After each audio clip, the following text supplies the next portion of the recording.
नमस्कार, big news big analysis में आप सभी का स्वागत है। मैं हूं संतोष चौधरी। बीच में जिस बड़ी खबर का विश्लेषण कहा जा सकता है कि पीएम मोदी ने अपनी एक क्लास लगाई है।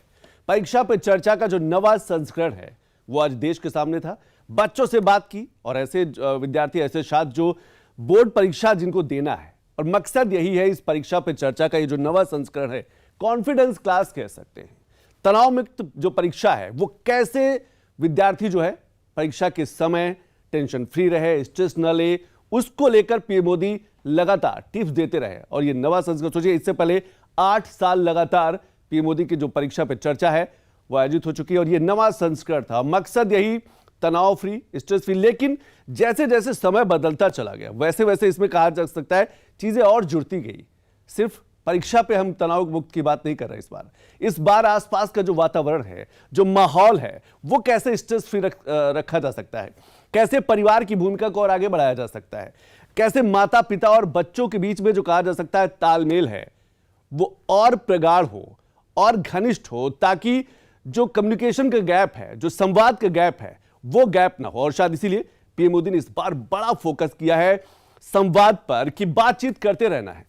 माता पिता को भी, टीचर्स की भी जिम्मेदारी तय की गई है कि टीचर्स जो है, जो अध्यापक हैं, वो भी गैप न रखे। खासतौर से जब बोर्ड परीक्षाएं चल रही है और अब अगर बच्चों के मन में, छात्रों के मन में कोई सवाल है, कोई बात है, किसी तरीके का डर है, तो जो शिक्षक है उनकी भी जिम्मेदारी बनती है कि वो उन छात्रों से, उन विद्यार्थियों से बात करे, क्योंकि वो परीक्षा की तैयारी कर रहे हैं। लेकिन पीएम मोदी ने एक बात और कही। उन्होंने साफ तौर पर कहा कि नंबर लाने के लिए ही परीक्षा नहीं देनी है, कि सिर्फ ज्यादा से ज्यादा मार्क्स आ जाए, ज्यादा से ज्यादा हम टॉपर हो जाए। उन्होंने ये कहा कि टॉपर को कोई नहीं पहचानता, लेकिन उन विद्यार्थियों को जरूर जानते हैं जो पढ़ाई के साथ साथ स्किल पर फोकस करते हैं। स्कूल में होने वाली जो प्रतियोगिताएं हैं, चाहे गीत संगीत हो, वाद विवाद प्रतियोगिता हो, जो बहुत कहा जा सकता है कि जिनको हम कह सकते हैं जो बहुमुखी प्रतिभा के धनी होते हैं, पढ़ाई के साथ साथ बाकी चीजों पर भी उनका फोकस रहता है। उन बच्चों को जरूर लोग जानते हैं। तो आज कुछ तस्वीरें देख लेते हैं, क्योंकि आज परीक्षा पर चर्चा हुई। पीएम मोदी ने विद्यार्थियों से बात की, संवाद किया, टेंशन फ्री करने की कोशिश की, बड़े टिप्स दिए और कई दिलचस्प सवाल भी छात्रों की तरफ से पीएम मोदी के सामने गए। उन सवालों को भी हम दिखाएंगे, सुनाएंगे। लेकिन कुछ तस्वीरें हम सबसे पहले देख लेते हैं कि जब पीएम मोदी अलग अलग राज्यों में पहुंचे, खासतौर से असम की बात करें। अब देखिए, परीक्षा पर चर्चा एक उत्सव, असमिया जो गामोसा होता है उसको, यानी कि हम लोग उत्तर भारत की बात करें जिसे हम गमछा कहते हैं, उसको पहनाकर बच्चों का स्वागत किया। बच्चों ने प्रधानमंत्री मोदी का स्वागत किया। छात्रों ने भी पीएम मोदी को एक बड़ा तोहफा दिया। और वैसे भी हम वोकल फॉर लोकल की बात करते, स्थानीय उत्पादों की बात करते, तो लगातार प्रधानमंत्री नरेंद्र मोदी का प्रयास रहता है कि जो स्थानीय उत्पाद हैं, जो स्थानीय कारीगरों द्वारा बनाई हुई चीजें हैं, उनकी ज्यादा से ज्यादा ब्रांडिंग हो सके। और ये वो दो तस्वीरें अब आप अपनी स्क्रीन पर देख पा रहे हैं। और शायद इसीलिए परीक्षा पे चर्चा एक फेस्टिवल की तरह है, एक उत्सव की तरह है। और इसीलिए पीएम मोदी का बड़ा फोकस रहता है कि आप जब परीक्षा देने जाए, जब आप बोर्ड एग्जामिनेशन से पहले आप तैयारी करें, तो आपको लगना चाहिए कि आप बिल्कुल एक उत्सव की तैयारी कर रहे हैं। जैसे भारत को त्योहारों का देश कहा जाता है, जैसे हम त्योहारों की तैयारी करते हैं।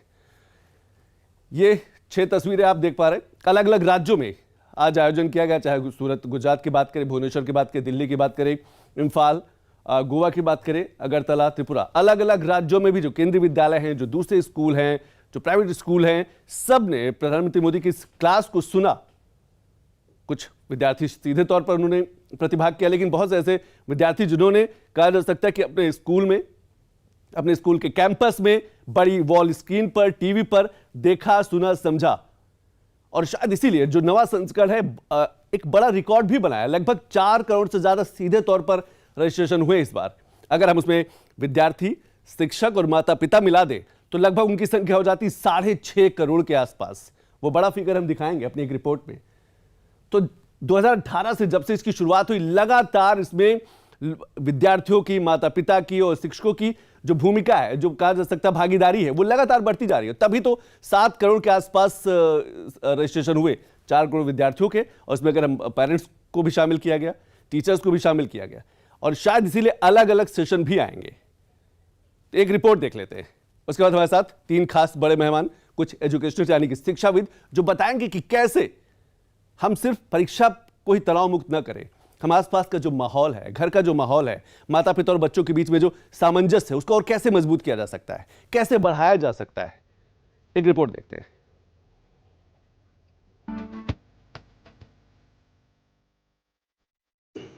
परीक्षा पे चर्चा का नवा संस्करण देश के सामने आ चुका है। छात्रों, शिक्षकों और अभिभावकों को परीक्षा का तनाव, उसका प्रबंधन, जीवन कौशल पर चर्चा करने का एक बड़ा प्लेटफॉर्म है ये।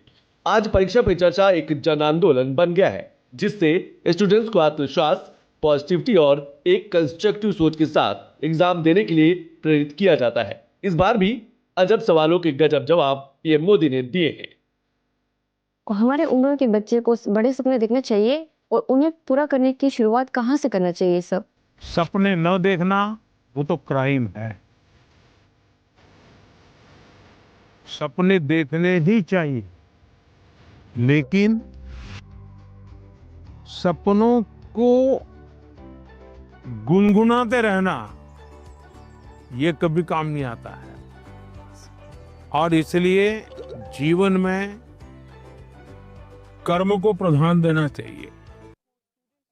मुझे गेमिंग में बहुत इंटरेस्ट है। हाँ। लेकिन मेरी सोसाइटी बोलती है कि सब गेमिंग वगैरह छोड़ो और पढ़ाई में ध्यान दो। लेकिन मुझे ऐसा लगता है कि मेरा फ्यूचर गेमिंग में करूँ। जो मुझे कैसे पता चलेगा सर कि मैं सही रास्ते से जा रहा हूँ या गलत? माँ बाप का नेचर कैसा होता है? पहले डांटते रहते मत करो मत करो मत कैसे? लेकिन फिर भी आप चुपचाप करते रहते। और मान लीजिए आपने मेडल ले लिया तो क्या करेंगे? खुश वो पूरे मोहल्ले में जाएंगे, देखिए मेरे बेटे ने किया, मेरे बेटे ने किया, मेरे बेटे ने किया। तो आपका सक्सेस उनका सम्मान बन जाता है। Yes sir. परीक्षा पे चर्चा की शुरुआत वर्ष 2018 में हुई थी। मकसद था बोर्ड परीक्षाओं से पहले छात्रों के तनाव को कम करना, मोटिवेशन देना, परीक्षा को फेस्टिवल की तरह लेना।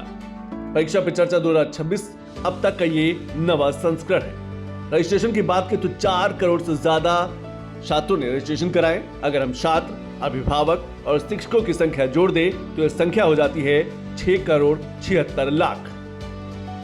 पीएम मोदी ने जमकर छात्रों का हौसला बढ़ाया। स्ट्रेस फ्री सिर्फ परीक्षा ही क्यों हो, एक ऐसा माहौल बने जो पूरे वातावरण को स्ट्रेस फ्री रख सके, ताकि लोगों को एक दूसरे पर भरोसा बढ़े। चुप्पी या फिर संवादहीनता सिर्फ हीन भावना नहीं लाती, बल्कि भरोसा भी कम करती है। एक ऐसा समाज हो जहां माता पिता अपने बच्चों से बात करें, उनके साथ पार्क में जाए, बच्चा और माता पिता एक दूसरे को समय दें। पीएम मोदी ने कहा कि टॉपर का नाम किसी को याद नहीं रहता, उन बच्चों का नाम जरूर याद रह जाता है जो पढ़ाई के साथ ही स्किल पर फोकस करते हैं, गीत संगीत, वाद विवाद प्रतियोगिताओं में हिस्सा लेते हैं। बस आप सभी को ऐसा ही बनना है, पढ़ना है पर खेल खेल में, और वो भी तनाव मुक्त होकर। प्रधानमंत्री ने एक सबसे अच्छी बात बताई थी वो टाइम मैनेजमेंट के बारे में, कि कोई भी काम आना ही ज़रूरी नहीं है, उसको टाइम से करना भी ज़रूरी है। तुम्हें बहुत सारे काम आते लेकिन टाइम मैनेजमेंट नहीं है तो सब कुछ छूट जाएगा पीछे। तो ये बात बहुत अच्छी थी टाइम मैनेजमेंट और बैलेंस के बारे में, कि हर चीज़ एक बैलेंस में होनी चाहिए। कि अगर तुम स्पोर्ट्स में हो, तुम पढ़ाई में हो, तो दोनों चीज़ बैलेंस होनी चाहिए। तुम्हारा स्पोर्ट्स अच्छा है, पढ़ाई अच्छी नहीं है, तो उसमें दिक्कत आ सकती है बाद में। पीएम मोदी ने यह भी कहा कि नंबर को ही लक्ष्य मानना गलत है। परीक्षाएं खुद को एग्जामिन करने के लिए होती हैं। हमारा मकसद संपूर्ण जीवन का विकास होना चाहिए। हमें खुद को नंबरों तक सीमित नहीं करना है, जिंदगी को उत्तम बनाना है, जीवन को सर्वश्रेष्ठ बनाना है। जीवन शानदार रखिए, शिक्षा सिर्फ एक माध्यम है। जैसे एक प्लेयर को अपने गोल को पाने के लिए खेल में मास्टरी पानी है तो भी उसको संपूर्ण शरीर की चिंता करनी पड़ती है, वैसे ही हम जिंदगी परीक्षा के लिए नहीं है। हमारे जीवन को बनाने के लिए शिक्षा एक माध्यम है। और हम शिक्षा सही करते हैं, गलत करते हैं तो बार बार हम अपने एग्जाम करते हैं। तो ये जो एग्जाम है वो हमें अपने आप को एग्जामिन करने के लिए एग्जाम है। अल्टीमेट गोल एग्जाम के नंबर नहीं हो सकता है। अल्टीमेट गोल संपूर्ण जीवन के विकास का होना चाहिए। पीएम मोदी ने कहा कि ये दौर आर्टिफिशियल इंटेलिजेंस का है, यहाँ पूरा कैनवास है। आपको टेक्नोलॉजी का अवसर मिला है, इसका सही इस्तेमाल करें। एआई आपकी ताकत को बढ़ाएगा। तकनीक तरक्की का रास्ता हो सकती है, ना कि आप उसके गुलाम हो जाएं। बढ़ती ऑनलाइन गेमिंग की लत से बच्चों के मानसिक और शारीरिक स्वास्थ्य पर बुरा असर पड़ रहा है, इसीलिए डिजिटल फास्टिंग जरूर करें। सबसे अच्छी बात मुझे उनकी ये लगी कि उन्होंने एआई का हेल्प करना सिखाया हमको कि हम कैसे एआई के हेल्प से अपनी नॉलेज को और बढ़ा सकते हैं और अपनी जो परीक्षा है उसको उसमें और कैसे उसको इस्तेमाल कर सकते हैं। परीक्षा पे चर्चा के जरिए पीएम मोदी ने बच्चों को देश की ताकत भी बताई और ये भी समझाया कि आपके मन में सबसे पहले देश होना चाहिए। सिर्फ अपने लिए ही काम न करें, राष्ट्र कैसे मजबूत हो, उसको सही दिशा मिले, पर्यावरण बेहतर हो, आपके आसपास सफाई हो, ये भी आपको एक अच्छा इंसान बनाने में मदद करता है। तो देखा आपने कि परीक्षा पर चर्चा का जो नवा संस्करण है वो देश के सामने है, छात्रों के सामने है। मकसद स्ट्रेस फ्री परीक्षा है, लेकिन इसमें और कई बड़े उद्देश्य, कई बड़े मकसद जुड़ गए। पीएम मोदी ने साफ तौर पर कहा कि हर विद्यार्थी, हर छात्र के मन में विकसित भारत का संकल्प होना चाहिए। हम जब 2047 की बात करते हैं तो हर विद्यार्थी, हर छात्र जो है विकसित भारत के संकल्प के साथ भी आगे बढ़े। उसे पढ़ाई के साथ साथ देश के लिए भी राष्ट्र प्रथम की जो भावना है वो भी होनी चाहिए। एआई का जिक्र किया कि आने वाले समय में एआई एक बड़ा कैनवास देगा बच्चों को, जो कुछ भी पूछ सकते हैं, उनकी समस्याओं का समाधान हो सकता है। हमारे साथ 3 खास मेहमान जुड़ गए हैं, उनका हम परिचय कराते हैं। हमारे साथ अमित निरंजन जी हैं, एजुकेशनिस्ट हैं, शिक्षाविद हैं। अमित जी बहुत बहुत शुक्रिया। दूसरी खास मेहमान सरोज सिंह जी हैं, शिक्षाविद हैं। सरोज जी बहुत बहुत शुक्रिया। तीसरे खास मेहमान जो है सुशील द्विवेदी जी हैं, टीचर हैं, केंद्रीय विद्यालय से जुड़े हुए और इस समय नेपाल में हैं। सुशील जी बहुत बहुत शुक्रिया। शुरुआत सुशील जी आपसे ही करना चाहूंगा। पीएम मोदी की आज क्लास रही और आपने सुनी होगी, पूरे देश ने देखी, सुनी। क्या आपको लगता है ये जो संवाद है, जो कम्युनिकेशन है, ये बच्चों को बहुत रिलैक्स कराता है, खासतौर से जब बोर्ड के पेपर हो, एग्जाम आने वाले हो, ऐसे में जब पीएम मोदी की क्लास होती है तो बच्चों के लिए बहुत राहत की बात होती है? बिल्कुल संतोष जी, जैसा आपने कहा कि भारत के इस अद्भुत व्यक्तित्व के रूप में जो हमारे प्रधानमंत्री जी हैं, इनकी खूबी ही यही है कि ये बच्चों के साथ बड़े सहज भाव से, बहुत सहजता के साथ बच्चों के साथ जुड़ते हैं और उनसे दोस्ताना, पता ही नहीं चलता कितनी बातों बातों में उनसे दोस्त बन जाते हैं। और आज के विद्यार्थी को ये जरूरत है कि कोई उनको इम्पोर्टेंस दे, उन बच्चों को भी लगे कि अरे मेरा भी कोई इम्पोर्टेंस है, मेरी बात कोई सुन रहा है, और वो भी किसी देश के राष्ट्राध्यक्ष सुन रहे हैं जो दुनिया के एक बहुत बड़े देश के रूप में जाने जाते हैं भारत, और भारत के राष्ट्राध्यक्ष उनसे बात कर रहे हैं, उनसे दोस्ताना बात कर रहे हैं, उनकी हैबिट्स के बारे में चर्चा कर रहे हैं, उनकी रोजमर्रा की आदतों के बारे में चर्चा कर रहे हैं, उनको विकसित भारत का सपना दिखा रहे हैं कि भाई 100 साल बाद जब हमारा देश 2047 में पहुंचेगा और उस समय इन छात्रों की उम्र लगभग 30 साल या 35 साल के आसपास होगी, तो वो उस अद्भुत क्षण को एंजॉय करेंगे। वो बच्चों पर को कह रहे हैं कि खुद पे भरोसा रखो, ईमानदारी का सहारा लो, ईमानदारी के आधार पर आपके अंदर आत्मविश्वास आएगा। बच्चों के अंदर वो चर्चा के दौरान ही बात निकालते हैं और पता चलता है बच्चों को गेमिंग बहुत अच्छी लगती है। बिल्कुल, आपने सुशील जी, आपने जो कहा ना कि उन्होंने साफ तौर पर कहा कि अपने अंदर जो आत्मविश्वास है, भरोसा रखना बेहद जरूरी है। और ये जो संवाद है, जो परीक्षा पे चर्चा है, इसका मकसद यही है कि बच्चों के अंदर जो कॉन्फिडेंस है, और शायद इसीलिए आज हमने नाम भी दिया, ये पीएम मोदी की कॉन्फिडेंस क्लास है। बच्चों को मोटिवेट करता है कि परीक्षा से डरना नहीं है, उसका सामना करना है। अमित निरंजन जी, हमें लगता है कि आपके ऊपर ज्यादा दबाव है परिवार का, क्योंकि मैंने कल पढ़ा अखबारों में कि आपने 10वीं बार यूजीसी नेट निकाला है, क्रैक किया है। तो पहली बात तो बहुत बहुत मुबारक कि आपने 10वीं बार यूजीसी नेट निकाला। धन्यवाद सर। ये जो क्लास है, पीएम मोदी की जो क्लास है, या फिर हम कहें कि जो परीक्षा पे चर्चा है, क्या आपको लगता है कि वाकई बेहद जरूरी है कि आजकल के मोबाइल के जमाने में संवाद की कमी होती जा रही है, लोग एक दूसरे से बात नहीं करते, माता पिता और बच्चों के इंटरेक्शन की बात करें तो हमें लगता है कि मिनटों की बात होए, शायद 10 मिनट 15 मिनट बात होती हो, तो इस पर काम करने की जरूरत है। बिल्कुल सर, अगर हम अपने रिस्पेक्टेड पीएम सर की बात करते हैं तो उनका हमेशा फोकस रहता है नेशनल बिल्डिंग पर और अपने कल्चरल डेवलपमेंट पर।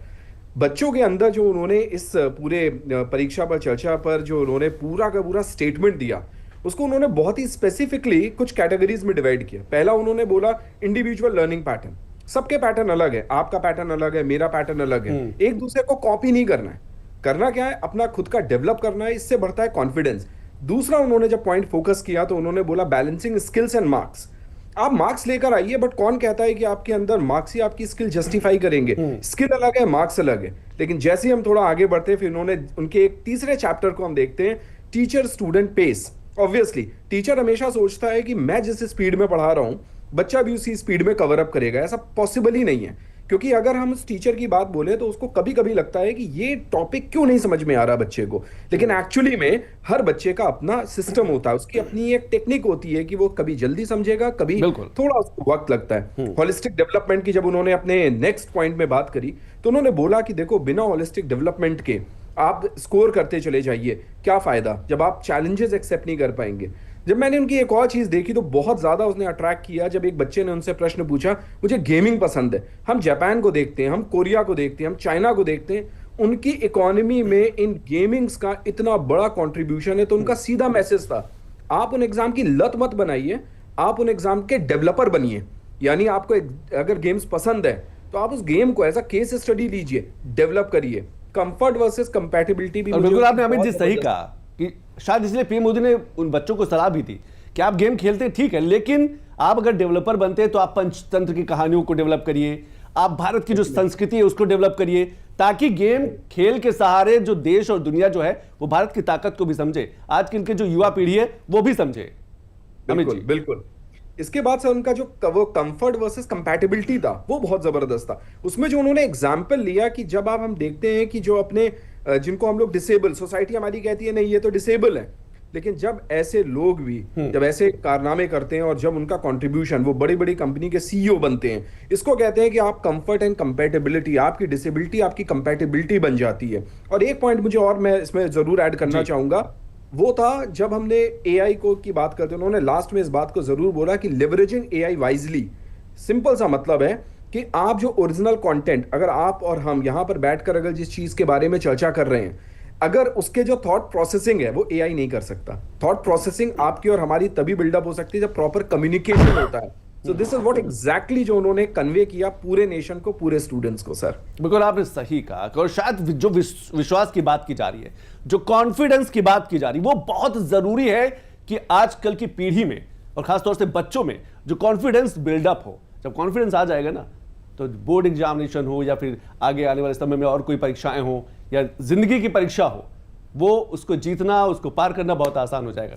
सरोज जी, हमें लगता है कि संवाद बहुत जरूरी है, और जहां जहां मैंने देखा है कि जहां जहां संवाद की कमी हुई है, जहां जहां बातचीत में दूरी आई है, वहां चिंताएं भी बढ़ी है और चुनौतियां भी बढ़ी, और शायद पीएम मोदी ने वही दूर किया है बच्चों के। संतोष जी, बिल्कुल सही प्रश्न किया आपने कि बातचीत, जिसको हम कह सकते हैं संवाद, किसी भी रिश्ते में, प्रत्येक रिश्ते में संवाद बहुत ही महत्वपूर्ण भूमिका निभाता है। चाहे वो माता पिता और बच्चे का रिश्ता हो या फिर छात्र और शिक्षक का रिश्ता हो। हाँ। अगर बच्चा हमारे साथ में खुलकर बातचीत करता है, अपनी समस्याएं बेझिझक हमसे कह सकता है, तो हम कभी अक्सर ऐसा होता है कि उसके ना बताने पर भी हम उसकी समस्या समझ सकते हैं और उस समस्या का निराकरण निकाल सकते हैं। वो चाहे माता पिता हो या फिर शिक्षक हो। बच्चों की समस्याएं हम तभी समझ पाएंगे जब बच्चा बिना संकोच के अपनी समस्या, अपनी परेशानी, अपनी खुशी, अपना दुख हमारे साथ जाहिर करेगा। हमारा और उसका रेपो, तालमेल, बातचीत बहुत अच्छी होगी तो बच्चे का व्यक्तित्व विकास उतना ही अच्छा होगा, इसमें कोई दो राय नहीं। और हमारे प्रधानमंत्री जी का ये प्रोग्राम जो है परीक्षा पे चर्चा, बहुत सराहनीय है। बच्चों में, एक टीचर होने के नाते मैं देखती हूँ कि बच्चे इसकी चर्चा करते हैं कि हमारे तनाव की चिंता हमारे प्रधानमंत्री को है। हाँ, बिल्कुल। तो हम अपने प्रधानमंत्री जी को इसके लिए बहुत धन्यवाद कहेंगे कि उन्होंने हमारे स्टूडेंट्स के लिए, हमारे बच्चों के लिए अपना कीमती समय निकालकर एक प्रोग्राम बनाया जो कि बहुत ही प्रभावी है। बहुत ही प्रभावी। सरोज जी, मैं आऊंगा क्योंकि पीएम मोदी ने शिक्षकों की भी बड़ी जिम्मेदारी तय की है। जितनी भूमिका, जितनी जिम्मेदार जा सकता है कि अहम जो भूमिका है, अहम जो रोल है वो माता पिता का, उतनी ही उससे ज्यादा कहीं ना कहीं शिक्षकों की है, क्योंकि एक विद्यार्थी का ज्यादा से ज्यादा समय स्कूल में बीतता है, टीचर्स के आसपास बीतता है। ऐसे में उनके व्यक्तित्व के विकास में टीचर्स की बड़ी भूमिका है। मैं अमित जी और सुशील जी आपके पास आऊंगा, लेकिन बच्चों ने और क्या कुछ पूछा है, क्या कुछ कहा है, वो भी एक बार सुन लेते हैं, क्योंकि परीक्षा पे जो चर्चा आज हुई है इसका मकसद ये है कि सिर्फ परीक्षा को लेकर ही स्ट्रेस फ्री नहीं रहना है, आसपास का जो माहौल है, जो तनाव है, वातावरण में कहा जा सकता है, उसको भी कम करना है। क्या कुछ का सुनते हैं? हमारा भारत भूमि है, ऋषियों का ये देश है। हमारा भारत भूमि है, ऋषियों का ये देश है। अनेकता में एकता, शांति का परिवेश है। अनेकता में एकता, शांति का परिवेश है। देवी देवता को प्रिय वासियों, मानवता मौला एक उठानियो। बढ़ता चल तू, बढ़ता चल, करता चल, कुछ करता चल। सारी दुनिया तेरे पीछे मुश्किलों से लड़ता चल। सारी दुनिया तेरे पीछे मुश्किलों से लड़ता चल। बढ़ता चल तू, आगे बढ़ता चल। वाह। अमित जी, हमें लगता है कि पढ़ाई और मस्ती, इन दोनों में बैलेंस बहुत जरूरी है और दोनों की जरूरत है भी। ऐसा नहीं कि आप मस्ती ना करें, आप इंजॉय ना करें, आप खेलें ना, आप कहीं बाहर ना निकले। दोनों में संतुलन बहुत जरूरी है। अगर हम जितने भी वर्ल्ड के, ग्लोबल के जितने भी सक्सेसफुल लोगों को देखते हैं तो आज की डेट में उनकी फिटनेस भी देखनी चाहिए हमें। बिल्कुल। अगर हम अपने रिस्पेक्टेड पीएम सर की भी अगर हम फिटनेस की बात करते हैं, इस एज में, जिस एज में चलना मुश्किल होता है, उस एज में उनकी फिटनेस जबरदस्त है। तो सीधा एग्जांपल है और ये सीधा इंडिकेशन है सारे स्टूडेंट को। आप जितना स्ट्रेस लेंगे, जितना ज्यादा आप कमरे के में बंद होकर अपनी किताबों के बीच में जानने की कोशिश करेंगे, मुझे लगता है वो सही जानना नहीं है। अगर आप समाज को जानना चाहते हैं तो आपको बाहर निकलना पड़ता है। और अगर आप कोई स्किल की बात करते हैं तो आपको उन कंपनीज में, उन ऑर्गेनाइजेशंस में जाकर अप्रेंटिसशिप प्रोग्राम्स को करना पड़ता है और आपको सीनियर से सीखना पड़ता है। ये डायरेक्ट इंडिकेशन है कि, और गेमिंग तो सर बहुत इंपॉर्टेंट है, लेकिन मैं उन गेमिंग की बात करता हूं जिसमें फिजिकल आपकी अपीयरेंस आते हैं। क्योंकि आपको गेम क्या है, टीम वर्क है, मैनेजमेंट है, एडमिनिस्ट्रेशन है, ऑर्गेनाइजेशंस है, सिस्टमैटिक अप्रोच है, लीडरशिप क्वालिटीज हैं। ये सारी चीजें आपके एक सक्सेसफुल करियर के लिए जरूरी हैं और यही हमारे रिस्पेक्टेड पीएम सर का डायरेक्ट इंडिकेशन होता है स्टूडेंट्स को कि समझो, ये कोई किताब की दुनिया नहीं है। यहां पर आपको प्रूव करना है, भारत को आगे ले जाना है, तो आपके अंदर लीडरशिप एंड गेमिंग क्वालिटीज दोनों होनी चाहिए। बिल्कुल आपने सही कि लीडरशिप होना बहुत जरूरी है, कि आपके अंदर ये गुणवत्ता, ये क्वालिटी होनी बहुत जरूरी है।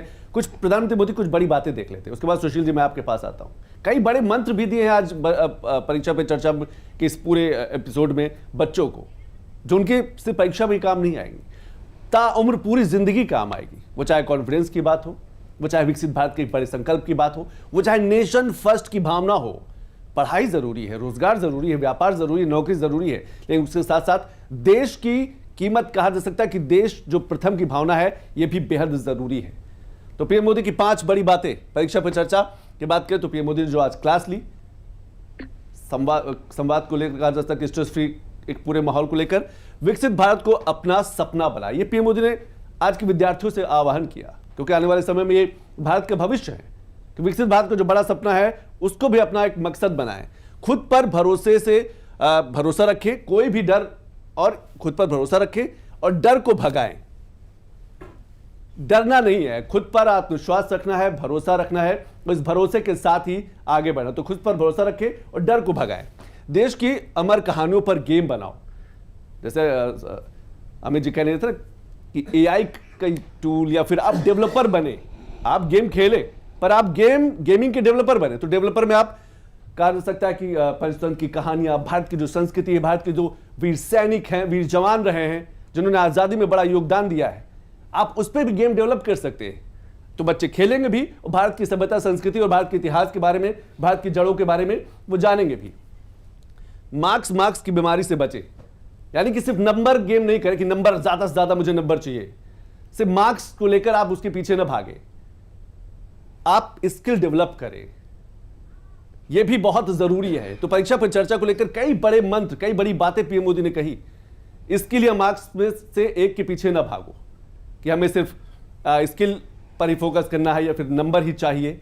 आपका जो व्यक्तित्व का विकास की बात करते हैं, उस पर भी काम करने की जरूरत है। तो ये 5 बड़ी बात है सुशील जी।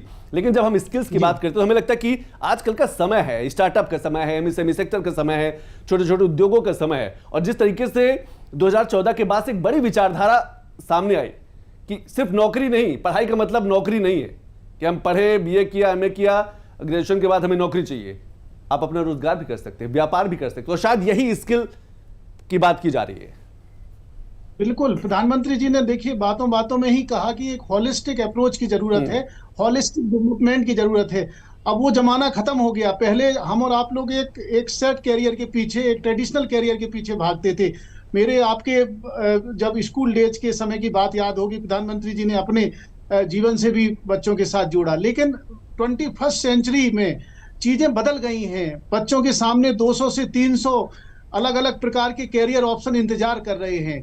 आजकल जरूरी नहीं है कि अगर आप किसी एक क्षेत्र में ही आगे बढ़ रहे हैं तो आपकी सफलता कल के दिन सुनिश्चित हो पाएगी। आज के दौर में पूरी दुनिया हमारे देश की तरफ देख रही है आशावादी निगाहों से। उसके पीछे एक रीजन है, इसके पीछे एक कारण है कि हम लोग दुनिया के एक ऐसे देश हैं जहां पर युवा शक्ति सबसे ज्यादा है। सबसे ज्यादा मात्रा में, संख्या में हमारे विद्यार्थी हैं जो स्कूल कॉलेज जा रहे हैं। हमारे प्रधानमंत्री जी का एक बिल्कुल अप्रोच बिल्कुल क्लियर कट है। वो एक तरफ जमीन पर बच्चों को प्रतिस्थापित कर रहे हैं कि मतलब बेस भी बनाए रखें, दूसरी तरफ वो आसमान की भी बातें चर्चा कर रहे हैं, इनोवेशन की बात कर रहे हैं। बच्चों के साथ वो चर्चा कर रहे हैं आसपास की जो परेशानियां, उन परेशानियों को वो कैसे बच्चे नवाचार के द्वारा अब ठीक कर सकते हैं, अच्छा कर सकते हैं। और आपको याद देखा होगा संतोष जी, उन्होंने देखिए एक बात कही कि बच्चे कई बार ये शिकायत करते हैं कि उन्हें अपनी वर्तमान परिस्थितियों से कुछ शिकायत होती है कि भाई हमको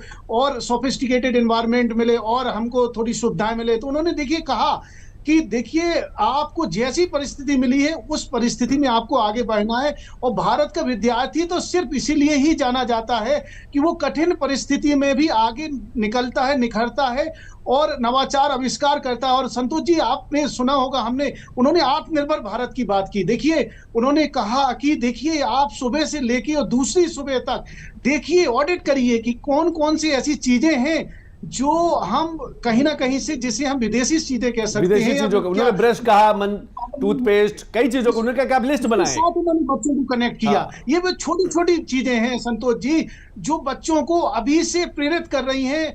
और भारत एक ऐसी भूमि है, भारत की वो मेगा है, जो टैलेंट है वो पूरी दुनिया में सराही जा रही है। हम दुनिया के एक ऐसे देश हैं जहां पर अब आज के दौर में हम अगर देखा जाए तो अगर हम इस जो युवा पीढ़ी को सही रास्ता देने में सफल हो पाए, जिसमें हमारे यशस्वी प्रधानमंत्री जी लगातार लगे हुए हैं। आपने सही कहा कि प्रधानमंत्री मोदी ने आत्मनिर्भर भारत का भी जिक्र किया, विकसित भारत का संकल्प भी याद दिलाया कि एक बड़े संकल्प के साथ पूरा देश आगे बढ़ रहा है। लेकिन Saroj ji, as a teacher, एक अध्यापक के रूप में जब आप बच्चों से बात करती हैं तो कौन कौन से क्या क्या दिक्कतें उनके सामने ज्यादा रहती है और किस तरीके से आप हैं या फिर ऐसे और बहुत से जो अध्यापक है, टीचर हैं, उनका समाधान करते हैं? एक शिक्षिका होने के नाते रोज ही किसी न किसी समस्या से हम सबको सामना करना पड़ता है और विभिन्न बच्चों की अलग अलग समस्याएं होती हैं। और सबसे प्रमुख समस्या जो छात्रों में होती है, मैम पढ़ता तो बहुत हूँ, याद नहीं होता।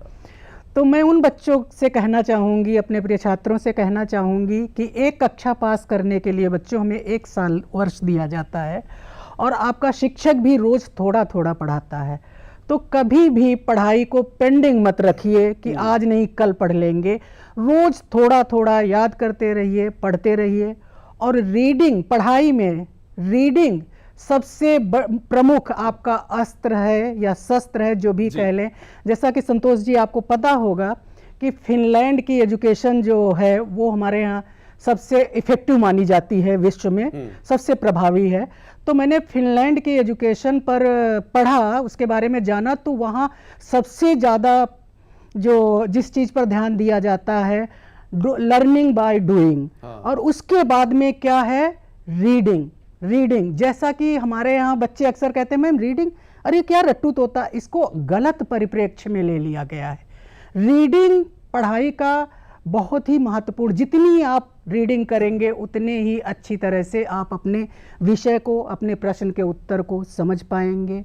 और अधिक से अधिक, मतलब कभी ऐसा ना हो जैसे स्कूल रोज खुलता है, आपके शिक्षक रोज पढ़ाते हैं, तो आपको भी थोड़ा थोड़ा रोज पढ़ना पड़ेगा, थोड़ा रोज पढ़ना होगा। हर दिन एक प्रयास करना हो, हर दिन पढ़ना होगा। अमित जी 10 बार आपने यूजीसी नेट निकाला है, कैसे, क्योंकि ये जैसे सरोज जी ने कहा कि बच्चों की अक्सर दिक्कत होती है, वो पढ़ते बहुत है, घंटों में पढ़ते, 6 घंटे 5 घंटे 4 घंटे पढ़ते हैं, पर उनको वो चीजें वो कैरी नहीं कर पाते, वो याद नहीं रख पाते।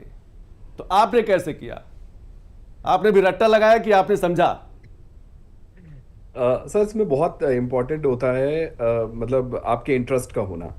मैं सब्जेक्ट को सब्जेक्ट की तरह नहीं देखता, मैं सब्जेक्ट को एक इंफॉर्मेशन की तरह देखता हूँ।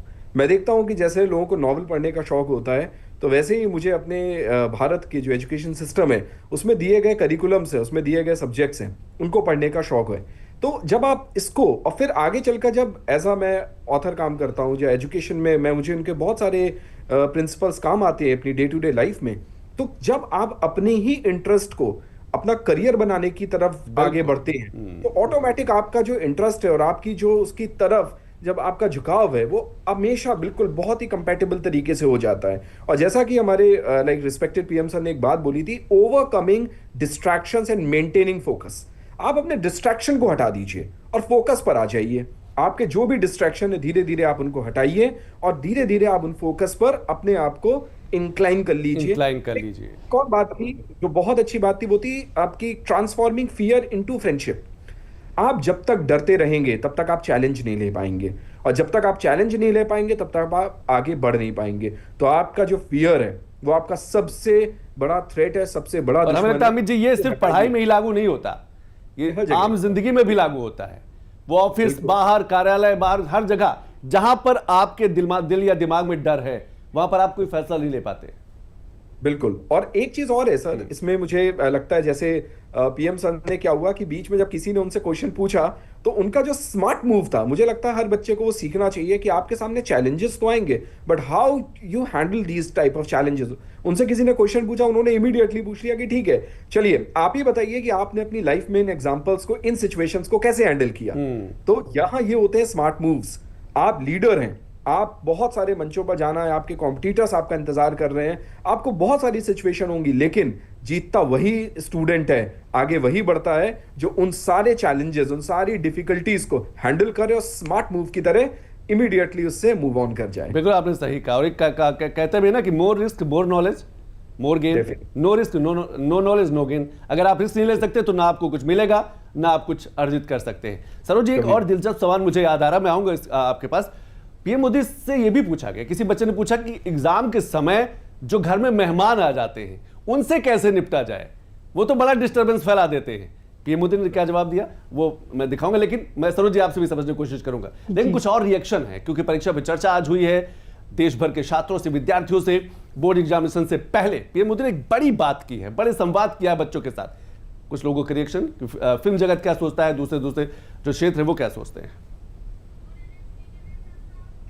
आई थिंक बदलते भारत में जो सबसे अच्छी बात हुई वो हमारे बच्चों के लिए ये हुई कि परीक्षा पे चर्चा शुरू, कि परीक्षा एक कितना बड़ा स्ट्रेस है हमारी क्रिएटिविटी में। परीक्षा हमारे लिए एक भय नहीं होना चाहिए, शंका नहीं होनी चाहिए, एक लो स्टिम नहीं होना चाहिए। परीक्षा हमारा उत्सव होना चाहिए। In fact, it's such a fantastic initiative that our Prime Minister, Honorable Narendra Modi ji, has taken. The students are super blessed, I would say, because I wish we had this at our times, where your own Prime Minister connects to such young minds and helps them, encourages them, and makes them realize that they should not be conscious that somebody is judging them.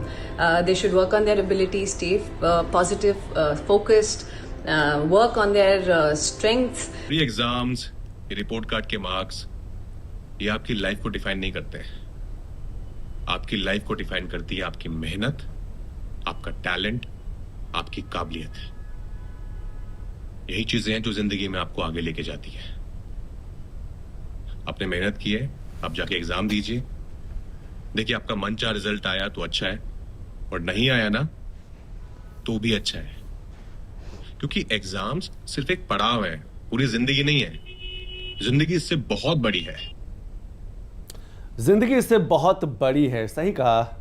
और सही है कि exam का जो pressure है, जो तनाव है, वो चाहे बोर्ड एग्जामिनेशन का हो या दूसरी परीक्षाओं का हो, उनसे आगे ही बढ़ना है।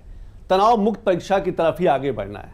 पॉलिटिकल लीडर्स क्या कुछ कह रहे हैं? हमने फिल्म जगत को तो देखा ही, सुना ही, पॉलिटिकल लीडर क्या कुछ कह रहे हैं? मुझे इतनी खुशी होती है कि प्रधानमंत्री को तो हमने सुना ही, लेकिन आपने देश की एक तस्वीर देखी बच्चों के माध्यम से, जो बच्चों ने भाग लिया। आप उनकी जिज्ञासा देखिए, उनके अंदर हुनर देखिए, उनके अंदर एक सीखने की क्षमता देखिए, और उनके लिए कितने खास पल हैं। हम सब लोग मिलकर देश भर माननीय प्रधानमंत्री जी की परीक्षा पे चर्चा की 9वीं एडिशन को सबने मिलकर देखा। छोटी छोटी टिप्स के माध्यम से बच्चों की कॉन्फिडेंस को बढ़ाना, बच्चों की आइडियाज को प्रस्फुटित करवाना और बच्चों को एक होलिस्टिक डेवलपमेंट की ओर ले जाना, ये प्रधानमंत्री जी ने देश में एक अनोखी इंस्टीट्यूशन पिछले कई सालों के अंदर खुद प्रयास करते हुए उसको खड़ा किया है। नंबर और स्किल दोनों अलग अलग चीजें होती हैं। एक सफल व्यक्ति के लिए जरूरी नहीं है कि वो बहुत टॉपर्स रहे हों, और इसके साथ 2047 में भारत विकसित राष्ट्र है, उसमें बच्चे अपनी क्या भूमिका निभा सकते हैं वो भी उन्होंने पूछा। तो पीएम मोदी ने कुछ 5 बड़े मंत्र भी देख लेते हैं। पीएम मोदी ने साफ तौर में 5 बड़े मंत्र दिए विद्यार्थियों को, क्योंकि ये देश का भविष्य है। उन्होंने कहा कि परीक्षा को उत्सव की तरह मनाएं, प्रतिस्पर्धा खुद से है ना कि दूसरों से, यानी कि जो कंपटीशन की भावना है वो खुद से रखें। डिजिटल फास्टिंग ये एक बड़ा मुद्दा रहा है और पिछले कई परीक्षा पर चर्चा हो, चाहे पिछले साल की बात करें या उससे साल की बात करें, हमेशा पीएम मोदी ने इस बड़ा जिक्र किया कि डिजिटल फास्टिंग जरूर रखें। जो ऑनलाइन गेमिंग के चक्कर में कई ऐसे विद्यार्थी छात्र जो है आत्महत्या कर लेते हैं, आत्महत्या की घटनाएं बढ़ती जा रही है। ऐसे में तकनीक दोधारी तलवार की तरह है और बार बार पीएम मोदी इस पर कहते रहे कि डिजिटल फास्टिंग जरूर रखें, एआई का प्रयोग करें लेकिन सावधानी के साथ, मुश्किल काम पहले निपटाएं, एग्जाम वॉरियर बने, रट्टू तोता न बने। ये पीएम मोदी के 5 बड़े मंत्र। लेकिन सवाल मेरा सरोज जी आपसे वही है, क्योंकि एक विद्यार्थी ने पूछा पीएम मोदी से कि एग्जाम के समय मेहमान जब आ जाते हैं तो बड़ी दिक्कत होती है, पढ़ाई भी डिस्टर्ब होती है और उतना समय भी नहीं दे पाते। क्या आप कहते हैं वाकई ये मतलब भारतीय परिवारों की बात करें तो एक बड़ी समस्या रही है शुरुआत में? जी बिल्कुल सही कहा आपने कि परीक्षा के समय अगर मेहमान आ जाते हैं तो जिनका बड़ा घर है, जिनके कमरे तो काम चल गया, जी उनका तो काम चल जाता है, लेकिन जो बच्चे हमारे छोटे घरों में रहते हैं उनको वाकई में परेशानी होती है और वो बच्चे कहते भी हैं, बताते भी हैं। जैसे हम लोग बात करते हैं अपने स्टूडेंट से, तो मैम मेहमान आ गए थे, तैयारी नहीं हो पाई ठीक से। तो मेरा उन माता पिता से अनुरोध है, मेरी प्रार्थना है कि बच्चे को अधिक से अधिक एकांत देने की कोशिश करें और उसका ध्यान रखें कि उसको मेहमानों के आने से कोई डिस्टरबेंस ना हो। ऐसा नहीं, मेहमानों के आने को हम रोक नहीं सकते हैं, वो तो आते जाते ही रहेंगे और हमारी ड्यूटी ये बन जाती है, हमारा कर्तव्य बन जाता है कि हम अपने बच्चे पर ज़्यादा से ज़्यादा फोकस करें। वो उसको क्या चाहिए परीक्षा के समय, परीक्षा की तैयारी के समय, ये इस पर ध्यान दें और वही चीज़ें जो उसके स्वास्थ्य के लिए, मानसिक स्वास्थ्य के लिए, शारीरिक स्वास्थ्य के लिए ज़रूरी हैं, परीक्षा की अच्छी तैयारी के लिए ज़रूरी हैं, वो सारी चीज़ें हम उपलब्ध कराएं अपने बच्चे को। तो हमारा बच्चा बहुत हद तक अपना तनाव भूल सकता है, अपना स्ट्रेस कम कर सकता है, भूल सकता है, तनाव कब उसका कम हो सकता है। लेकिन सुशील जी, जैसे कि सरोज जी ने कहा कि मानसिक और शारीरिक स्वास्थ्य के लिए क्या ये भी बेहद जरूरी कि माता पिता उस समय, क्योंकि एग्जाम का स्ट्रेस रहता है, तनाव रहता है कि बच्चा घंटों में 8 घंटे 9 घंटे 10 घंटे पढ़ता है, ऐसे में खान पान पर भी बड़ा फोकस करने की जरूरत है कि नहीं, प्रॉपर उसको खाना जो है, ऐसा नहीं कि सिर्फ चाय और कॉफी ही चल रही है और पढ़ाई चल रही है। अगर संतोष जी, अगर आप और हम लोगों ने इस चर्चा को सुना हो तो प्रधानमंत्री जी ने बातों बातों में एक बहुत महत्वपूर्ण बात कही कि भारत के जो प्राचीन अन्न हैं, जिन्हें हम श्री अन्न कहते हैं या जिनको उन्होंने सुपर फूड कहा, तो वो बच्चों को देखिए उन्होंने ट्रेडिशन के साथ, त्योहारों के साथ, देखा होगा आपने तिल और गुड़ के लड्डुओं के साथ भी उन्होंने चर्चा की। तो उन्होंने भारत का जो पारंपरिक भोजन होता था, जो हम और आप लोग जिसको खा के आगे बढ़े या हमारे पूर्वज इतने बलशाली रहे और उन्होंने हमारे देश के लिए संस्कृति और कहीं ना कहीं से देश को आगे बढ़ाने का काम किया, तो उन्होंने बच्चों को जोड़ा कि जो भारत के एक प्राचीन अन्न या श्री अन्न या सुपर फूड हैं, उनको आप अपनी डाइट में अपनाते हैं और उनको रियलाइज भी करिए और उनको फ्रीक्वेंटली अपनाइए और फास्ट फूड से हो सके तो दूर रहिए। ये बहुत बड़ी बात थी ये इस पूरी चर्चा में, क्योंकि हम और आप लोग ने सुना होगा कि जैसा खाएंगे अन्न वैसा बनेगा मन। तो अन्न का बहुत बड़ी भूमिका है। अच्छा भोजन करेंगे बच्चे तो निश्चित ही उनके मन में सात्विक भाव आएंगे, और यही कारण है कि बच्चों से उन्होंने एक बातों में एक बात और कही कि योग को अपनाएं। ये प्राचीन भारत की पूरी दुनिया के लिए देन है कि योग के माध्यम से आप अपने शरीर को बलशाली बना सकते, आप अपनी ऊर्जा को केंद्रीकृत कर सकते, आप सकारात्मक भाव जगा सकते। आज के दौर में इंटेलिजेंस क्विशेंट के साथ साथ एडवर्सिटी क्विशेंट, सोशल क्विशेंट, ये कई सारे पैरामीटर मिलजुल के ही बच्चे की सफलता तय करते हैं। और उसमें अच्छा भोजन अगर बच्चे को दिया जाए, अगर बच्चे की समस्त ऊर्जाओं को केंद्रीकृत करने में योग जैसे माध्यम उसकी मदद करें, तो वो दिन दूर नहीं कि भारत की जो ये युवा शक्ति है वो निश्चित ही प्रधानमंत्री जी के जो सपने हैं उसको साकार करने में वो पूरी तरह से जुड़ जाएगी। और आज नहीं तो कल पूरी दुनिया के सामने भारत का ज्ञान कौशल पूरी दुनिया के अलग अलग कोनों में देखने को मिलेगा हमें और आपको। बिल्कुल आपने सही कहा कि भारत का जो ज्ञान है, भारत की जो कहा जैसा विविधता है, ये जो है दुनिया के कोने कोने तक पहुंचेगा। और इस कौन पहुंचाएगा? ऐसे जो विद्यार्थी हैं, ऐसे जो छात्र हैं, क्योंकि देश का भविष्य है। इनके हाथों में स्टार्टअप है, एमएसएमई जैसे बड़े सेक्टर हैं, डिफेंस सेक्टर इनके हाथों में है, इनके हाथों में स्पेस इंडस्ट्री है, बहुत कुछ संभावनाएं हैं। एआई की बात कर रहे हैं, चिप्स की बात कर रहे हैं, सेमीकंडक्टर की बात कर रहे हैं। अब तो नौकरियां धीरे धीरे पीछे छूट रही है, अब रोजगार के विकल्प इतने सामने आ गए अमित निरंजन जी। और शायद इसीलिए लाइफ स्किल्स और प्रोफेशनल स्किल्स, इन दोनों में भी बहुत जरूरी है कि बैलेंस हो, संतुलन हो। सिर्फ नौकरी ही नहीं, जब हम लाइफ स्किल्स की बात करते हैं और जब हम प्रोफेशनल स्किल्स की बात करते हैं, ये भी बहुत जरूरी है। संतोष जी, इसमें राष्ट्रीय शिक्षा नीति अमित जी से सवाल है। बिल्कुल sir, life skills and professional skills दोनों में कंपैटिबिलिटी होती है।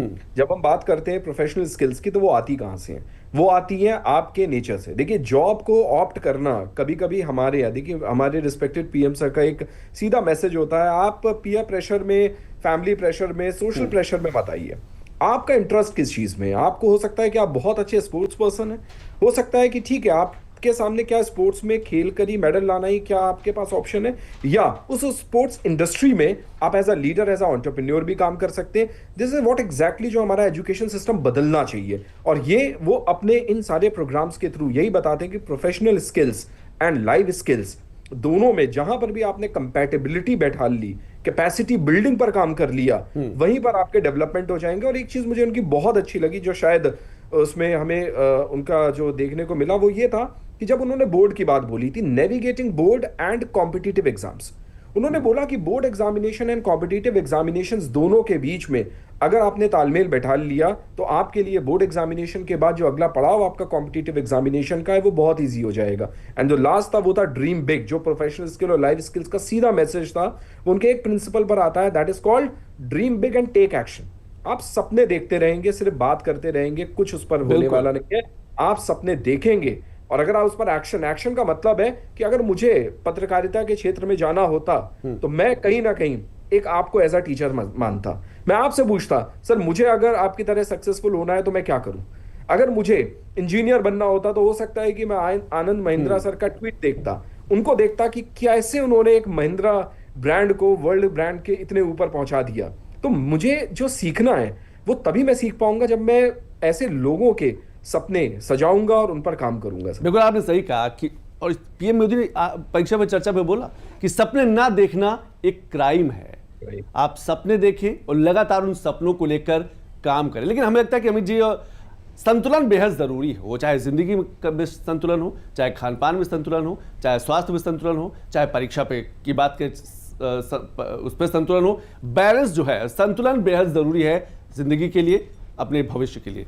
लेकिन विकसित भारत को लेकर पीएम मोदी ने क्या कुछ बच्चों से कहा, एक बड़ा संकल्प उनको याद दिलाया 2047 का, कि 2047 के उस बड़े सपने के साथ हिंदुस्तान तेजी के साथ आगे बढ़ रहा है। और वो अकेले किसी सरकार का, प्रधानमंत्री मोदी का अकेले का सपना नहीं है, वो पूरे 140-145 करोड़ भारतीयों का सपना है और सब मिलकर ही पूरा करेंगे।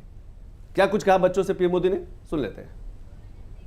ये जो हिंदुस्तान में जो मैं विकसित भारत की बात करता हूँ, कौन सी साल बताता हूँ मैं विकसित भारत के लिए? 2047। Yes sir. क्यों बताता हूँ? कि ये 100 साल की एक सेंचुरी का गोल है। आजादी को 100 साल हो, जब भारत की आजादी के 100 साल होंगे तब आपकी एज कितनी होगी? 39 49 ये 39, 40, 35, 45 ये जो एज होगी वो कितनी महत्वपूर्ण उम्र होगी आपकी, कितनी सारी चीजें आपके सामने तैयार होगी। तो ये सब मेहनत किसके लिए कर रहा हूँ? हमारे लिए। अब हम सबने करनी चाहिए कि नहीं करनी चाहिए? Yes sir. अब देखिए महात्मा गांधी जी ने 1915 में वो वापस आए अफ्रीका से और आजादी का आंदोलन चलाया। तो 15 से 47 तक आजादी आजादी लगे रहे कि नहीं लगे रहे? Yes sir. आजादी आई कि नहीं आई? Yes sir. भगत सिंह जी फांसी के तख्त पर चढ़ गए, यस सर। छोटी आयु में चढ़ गए, लेकिन आजादी का सपना बो करके गए कि नहीं गए? Yes sir. हर दिलों में हर नौजवान को आजादी के लिए जीने के लिए सिखाया कि नहीं सिखाया? Yes sir. अगर आजादी के 25 साल पहले, आजादी के 30 साल पहले जो सपना देखा गया, उन सपनों के लिए जिन्होंने कष्ट सहन किए, त्याग किया, बलिदान किया, आजादी मिली कि ना मिली? यस। अगर इतनी बड़ी आजादी मिल सकती है तो क्या हम सबके प्रयत्न से विकसित भारत बन सकता है कि नहीं बन सकता है? Yes sir. आपको विश्वास है? Yes sir. और इसलिए कभी भी भूलना नहीं चाहिए। ये सपना हमेशा आपको भी घर में जाके लिखना चाहिए। विकसित भारत के लिए मुझे ये करना है। तो विकसित भारत को लेकर एक बड़ा संकल्प। सरोज जी, हमें लगता है कि सपना देखना बेसिक है, ये एकदम शुरुआत है। ये इसके लिए कुछ प्रयास की जरूरत नहीं है, और जो सपना देखे उस सपने को पूरा करने के लिए इंसान को काम भी करना चाहिए, और वही पीएम मोदी लगातार कह भी रहे हैं। बिल्कुल सही संतोष जी, सपना देखें, सपने बड़े देखें, लेकिन एक बात आपने जो बोली, एक शब्द बोला संतुलन। अध्ययन में या पढ़ाई में संतुलन बहुत ज़रूरी है। संतुलन किस चीज़ का? समय का संतुलन, आपकी दिनचर्या का संतुलन, आपके खान पान का संतुलन, आपका व्यवहारिक संतुलन, हर तरह का संतुलन अगर आप बना लेते हैं अपनी जिंदगी में। सब्जेक्ट का भी संतुलन, ऐसा नहीं कि एक ही सब्जेक्ट पढ़ते रहे, उसके साथ अपनी पढ़ाई का संतुलन और उसके साथ सारे सब्जेक्ट टाइम टेबल जो आपका है वो भी संतुलित हो, और उसको आप नियमित रूप से फॉलो करते हैं तो आपको सफल होने से कोई नहीं रोक सकता। और एक बात मैं आपके स्टूडियो के माध्यम से पेरेंट्स से और टीचर से भी कहना चाहूँगी, अपने बच्चों से भी कहना चाहूँगी कि आपकी ज़िंदगी बहुत ज़रूरी है, बहुत प्यारी है। इसको लेके इतना टेंशन, परीक्षा को लेके इतना तनाव नहीं लें कि जो आप कर सकते हैं वो भी ना कर पाएँ। और माँ बाप से हमारी यही विनती है या अनुरोध है कि अपने बच्चे की तुलना किसी से ना करें। हर बच्चे की क्षमता अलग होती है, और हमारा बच्चा हमारे लिए, उसकी ज़िंदगी, उसका जीवन बहुत ज़रूरी है।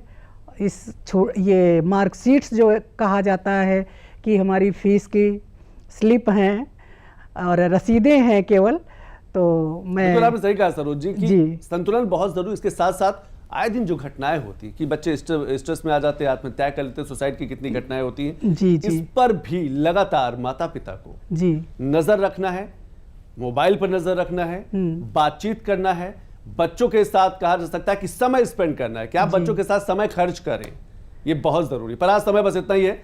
अमित निरंजन जी बहुत बहुत शुक्रिया, सरोज सिंह जी बहुत बहुत शुक्रिया, सुशील द्विवेदी जी बहुत बहुत शुक्रिया, अपने तीनों मेहमानों का बहुत बहुत शुक्रिया। तो परीक्षा पर चर्चा का ये नवा संस्करण था और रिकॉर्ड रजिस्ट्रेशन हुए हैं। कुल नंबर की बात करें तो लगभग 6 करोड़ से ज्यादा। तो सोचिए कि परीक्षा पे चर्चा जो है, मकसद ही है कि स्ट्रेस फ्री जो है एग्जाम हो। दुनिया में कुछ और बड़ी खबरें हेडलाइंस पर नजर डाल लेते हैं। भारत ने कहा कि देश के 1.4 अरब लोगों की ऊर्जा सुरक्षा सुनिश्चित करना उसकी प्रमुख प्राथमिकता है। इसी के तहत वेनेजुएला से कच्चा तेल खरीदने के विकल्प समेत ऊर्जा स्रोतों की रणनीति तैयार की जा रही है। भारत और अमेरिका के बीच हुई ट्रेड डील को लेकर पाकिस्तान में हताशा और निराशा का माहौल है। जबकि नागरिक इस मुद्दे पर अपनी ही सरकार की विफलता को लेकर तीखी आलोचना कर रहे हैं। भारत अमेरिका व्यापार समझौते के बाद बांग्लादेश अब 9 फरवरी को अमेरिका के साथ गुप्त व्यापार समझौता करने जा रहा है। भारतीय सामान पर कम टैरिफ से बांग्लादेश के रेडीमेड गारमेंट निर्यात को नुकसान का डर है। बांग्लादेश में आगामी चुनाव से पहले जमात-ए-इस्लामी ने अपना घोषणा पत्र जारी किया। पार्टी ने रचनात्मक और शांतिपूर्ण संबंधों का वादा किया और सत्ता में आने पर महिलाओं की सुरक्षा सुनिश्चित करने का भरोसा दिलाया। ताइवान के रक्षा मंत्रालय ने बताया कि उसके आसपास के जल क्षेत्र में चीन के 8 सैन्य विमानों और 6 जहाजों का पता चला। ताइवान की सेना ने स्थिति पर नजर रखते हुए आवश्यक जवाबी कदम उठाए। अमेरिका ने पाकिस्तान के बलूचिस्तान स्थित रेकोडिक सोना तांबा खनन प्रोजेक्ट में $1.3 बिलियन निवेश की घोषणा की। $7 बिलियन का ये प्रोजेक्ट 2028 तक उत्पादन शुरू करेगा। तो इसी बड़ी खबर के साथ आज बस इतना ही। कल फिर मुलाकात होगी, तब तक के लिए नमस्कार।